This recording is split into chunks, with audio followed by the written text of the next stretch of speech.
So establishing laparoscopy in resource-poor settings, and I suspect many of you may have had some experience with doing this. I have no disclosures other than I love working with people around the world to help set up surgical care. Some of the problems we have, you'll see on the left side there, low and middle-income countries seem to have more open surgery than they have access to laparoscopic surgery. And so that the benefits of laparoscopic surgery seem to elude much of the developing world. And we have some debate around the world as we are developing laparoscopic surgery in Mongolia.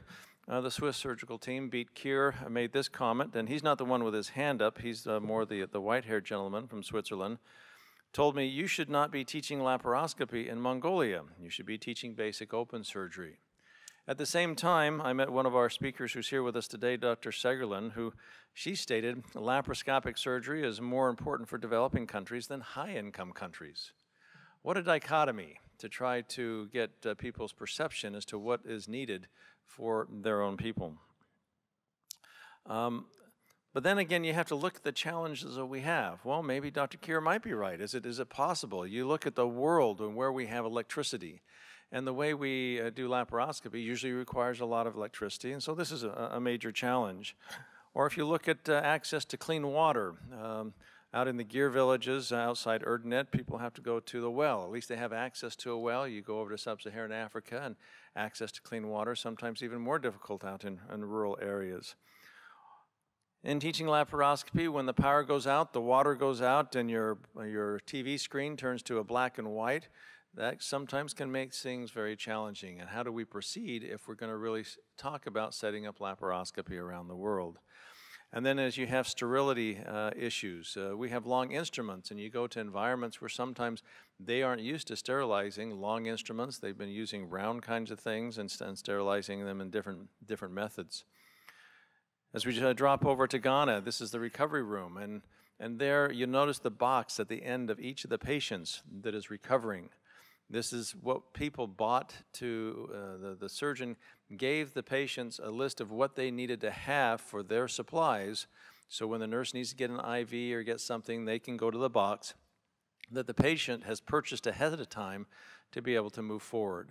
These are the kinds of challenges that we face around the world. And then the different areas are quite different. Some areas have physicians, some areas do not have physicians. And this panel is a mixture of multiple people who have overcome a variety of challenges. Some of these have laparoscopy that are being done in many areas, but they are struggling with some of the training programs. Some don't have physicians. Some have physicians but not the resources. And so as we looked a few years ago in the world's literature, what countries had even published about laparoscopy, and this has changed dramatically. There's certainly publications now from Argentina and Ecuador and even Iran and various places. But many countries that were publishing on their work with laparoscopy, and many countries doing it that didn't have any publications yet.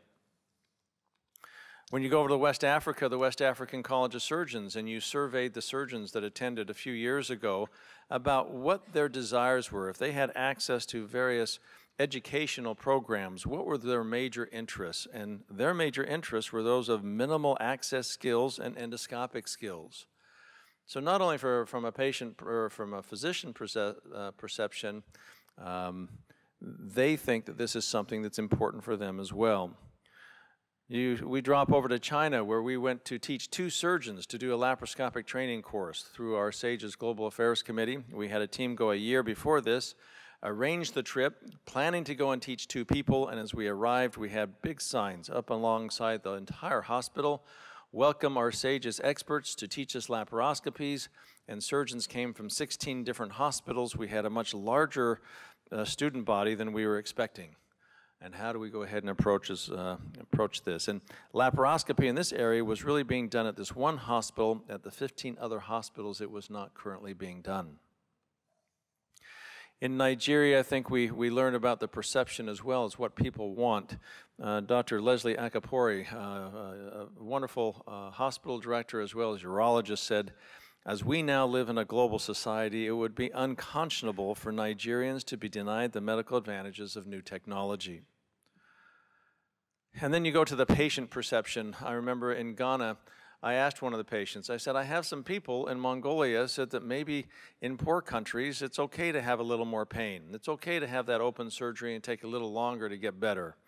And this lady, with her permission, I told her I'd be using this for a conference, and she said, she sat straight up, cocked her head, and with a sound of surprise and disgust said something akin to, huh, in her own language of Twi, and then said, these people know nothing.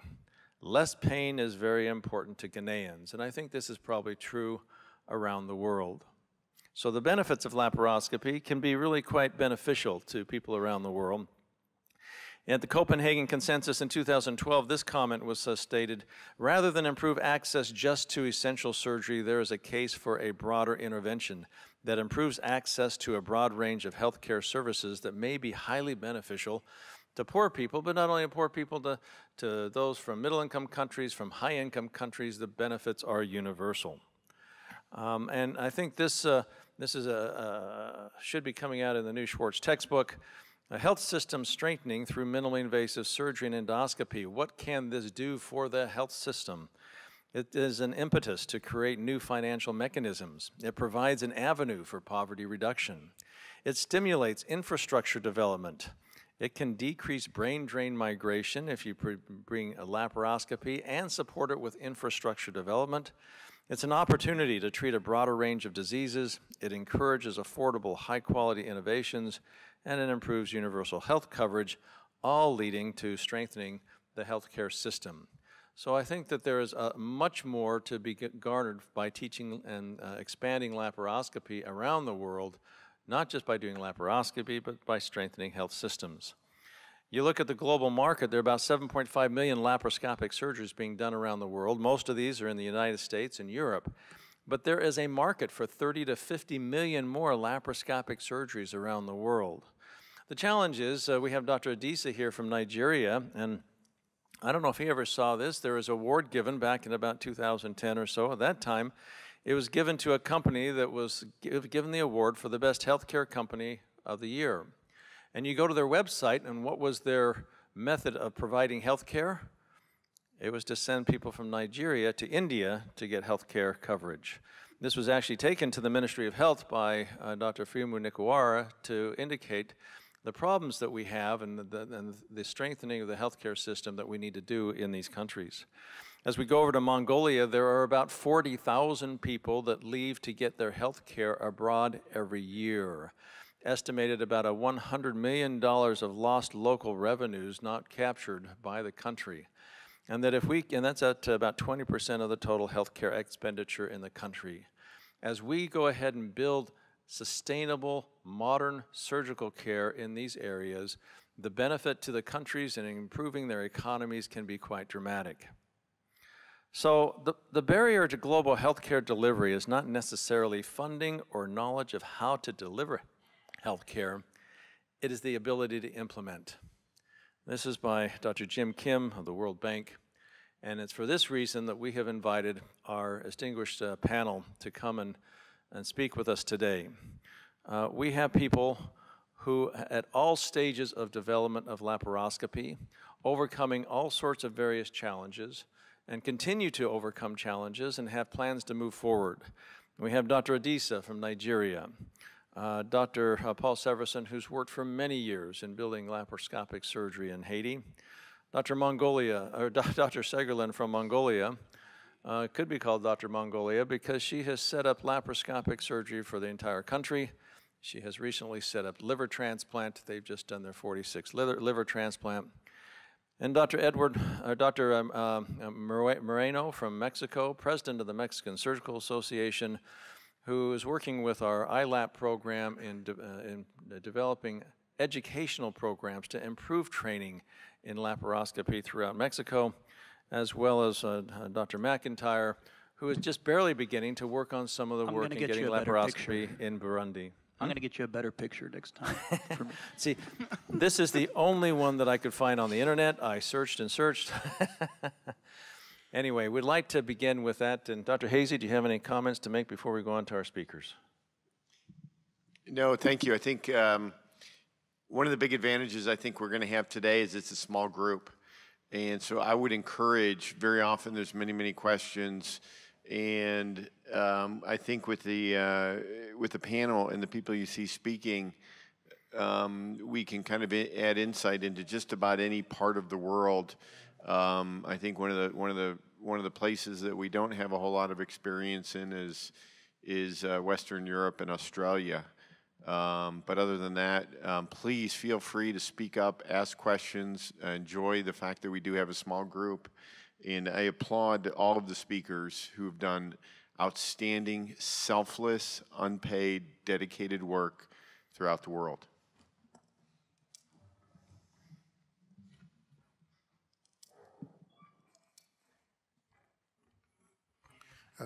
Hi everyone, I'm Adewale Adisa from Nigeria.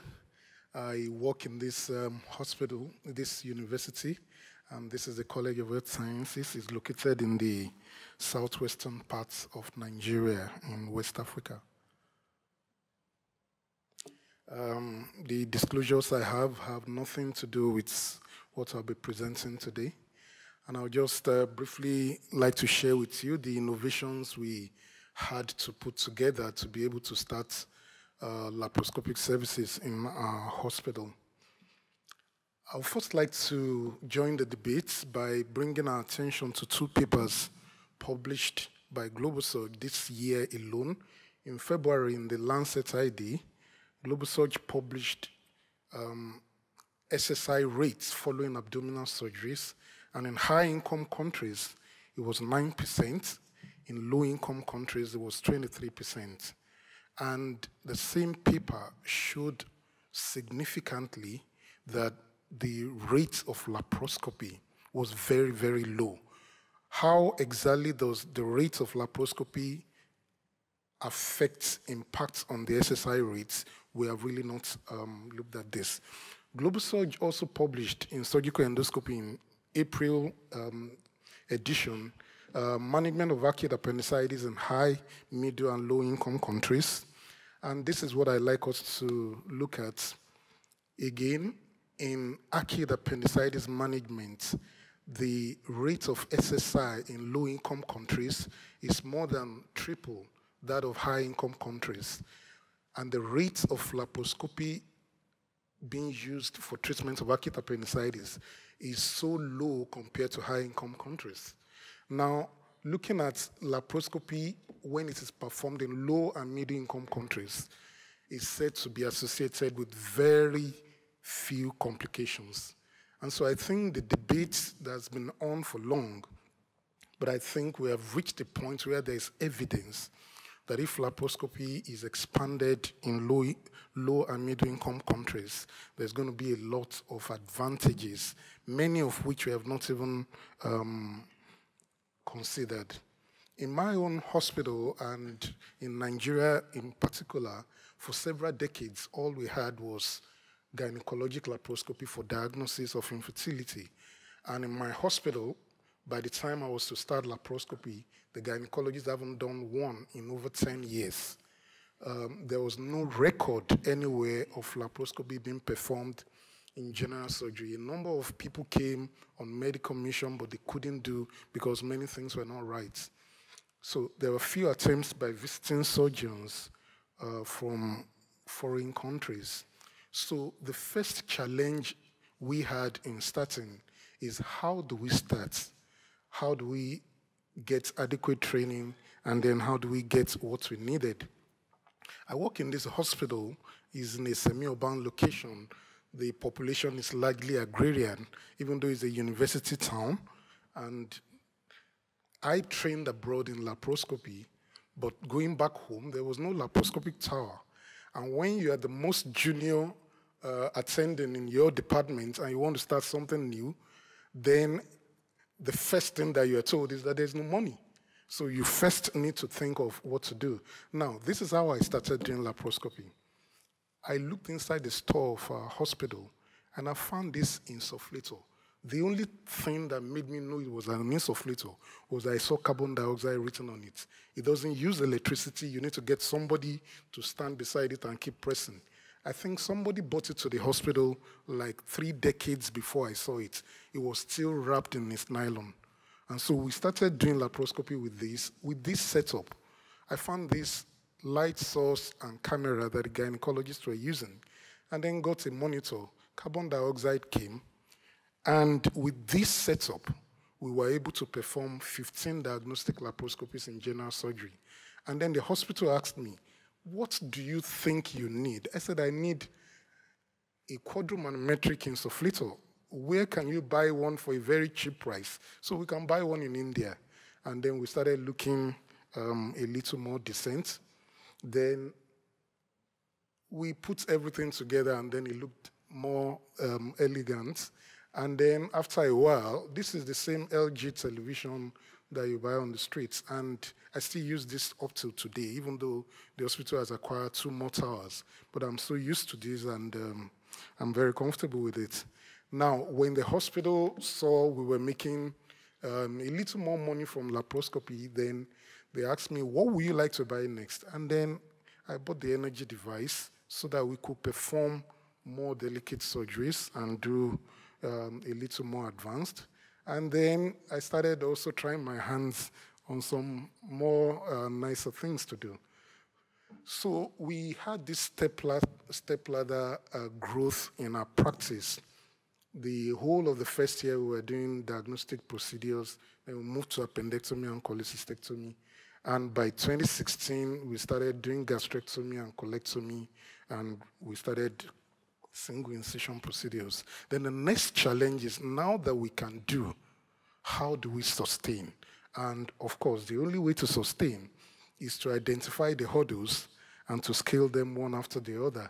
So first hurdle was how to train people, because we had the local staff, the nurses, the anesthesiologists, who have not been used to the way you want to do laparoscopy.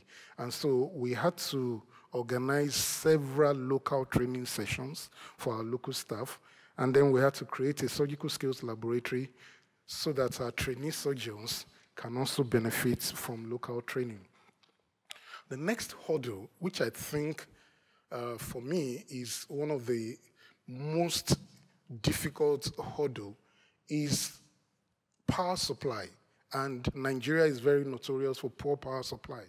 You're doing an open surgery, it's a tradition. There will be a power cut, and everybody around you just bring out their smartphone and light up the place for you. It's not a big deal. But for laparoscopy, you can't go on.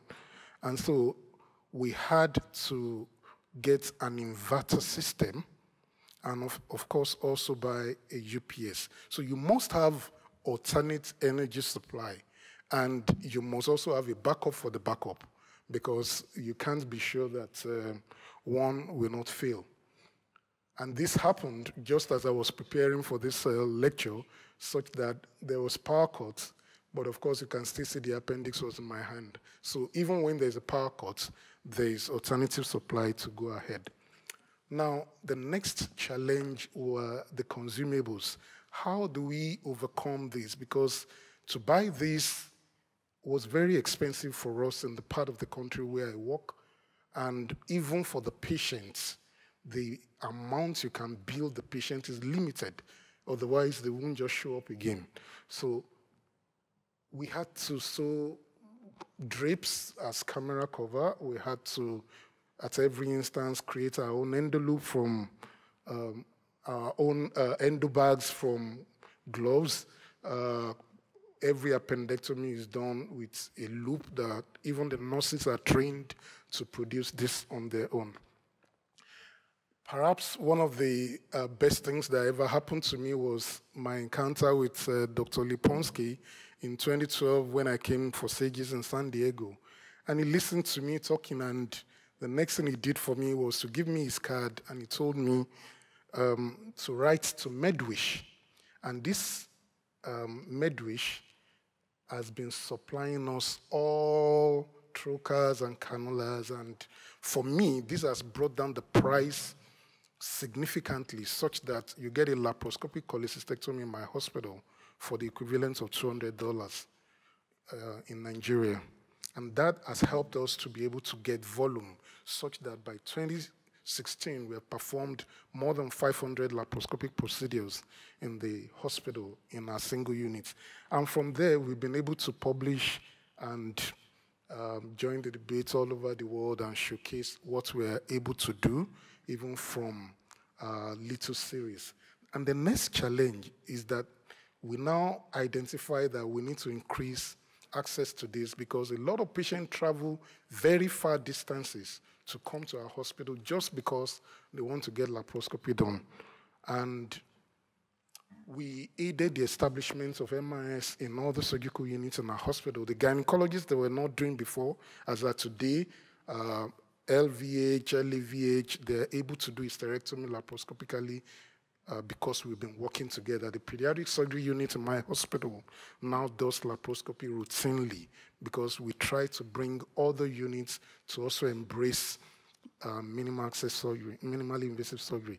We assisted our colleagues to establish MIS and other public tertiary hospitals in different states across Nigeria. We are also motivating our surgeons and trainees. And like Dr. Ray Price showed, if you ask any Nigerian surgical resident what do they want to learn the most of the instances is only endoscopy and laparoscopy. They all put top on the list.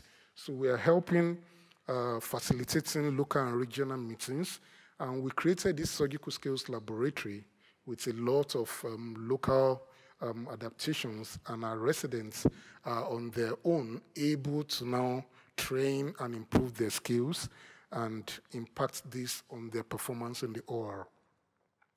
Of course, we do a lot of crude things. The residents, you see the enthusiasm. They want to learn more. They want to see more. At every instance, we have to teach different skills and techniques. Hopefully, I believe that in the nearest future, we will have been able to expand laparoscopy into more centers in Nigeria. Thank you for your attention.